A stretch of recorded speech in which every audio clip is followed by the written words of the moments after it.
it's not really cutting it, is it? It needs more pizzazz.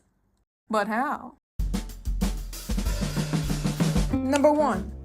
Curve tool. Curve tool is a tool that can change the color and value of your artwork, letting you have more control over the atmosphere and the artwork more easily and have a better vision of the final piece. In this example, I increased the value of my artwork and shift its art closer to the color of blue to make it more aesthetically pleasing. Also, just make it more atmospheric. Here is the before and after. Number 2. Sharp light source.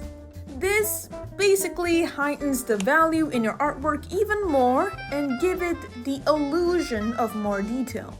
Be mindful of where you put your light source though, for this is a very powerful coloring technique. Overuse it or put it in the wrong places can really overwhelm the artwork. I recommend looking up how other artists use this method for their advantage and see how they apply the light based on different scenarios. Example for me, I add the light from her back since it helps silhouette the character and not blend into the background.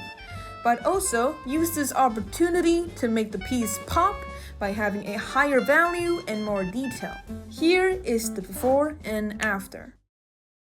Number 3. Texture brush. Like I said before, texture brush give a sense of detail. If you have been using smooth brushes for your artwork, maybe it's time to try out some other brushes. Texture brushes can achieve small detail that often cannot be achieved by a human being. Its randomness and lack of sense for consistency help makes it more natural. Plus, it's a lot more easier to apply and faster than doing it by hand. If you look closely to other artists, you can find that their art has a lot more detail and the use of texture brushes. Don't overuse it, of course. We don't want your art looking like a tree bark now, do we? Example for this is in this artwork, I use a texture brush for the plastic umbrella and the background floor to indicate its roughness. Number 4. Extra element. What I mean by this is add more ornaments and objects like animal, ribbons, or just some other random stuff that could give the artwork more life. You can basically find this almost everywhere on illustration, especially drawn by legendary artists. Some even add stuff that absolutely make no sense, like at all. But the randomness gives it a more artistic look and sometimes give the illustration a new meaning. Just make sure to put it in the right places. Sometimes you can even use this method to create a flow for the composition. For this instance, I added rain because, of course, the umbrella, but also add some backlight to make it seem like there's traffic. I also added some branches, rainbow light, and my signature random triangle. Notice how I add these in a circular motion to make you focus on the center. Composition, baby! And here is the before and after. Last but not least, and totally optional, dust and sparkle, aka After Effects. Not gonna lie, I abuse this a lot. But what can I do? I like sparkly things. Just like your love life, dust is everywhere. You can find it in your head, your car, table, your shelf.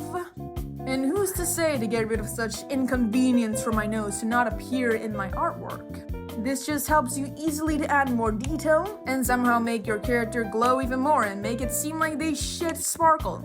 You might think, well, that's weird.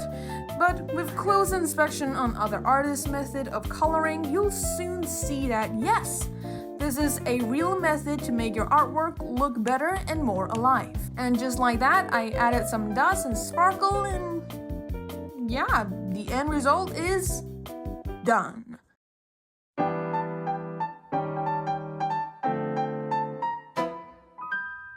Thank you guys so much for watching this video. You can support me at Instagram, Twitter, TikTok, and now Thread. Link is in the description. Comment down below if this is useful to you. And other than that, I'll see you in the next video. Bye bye.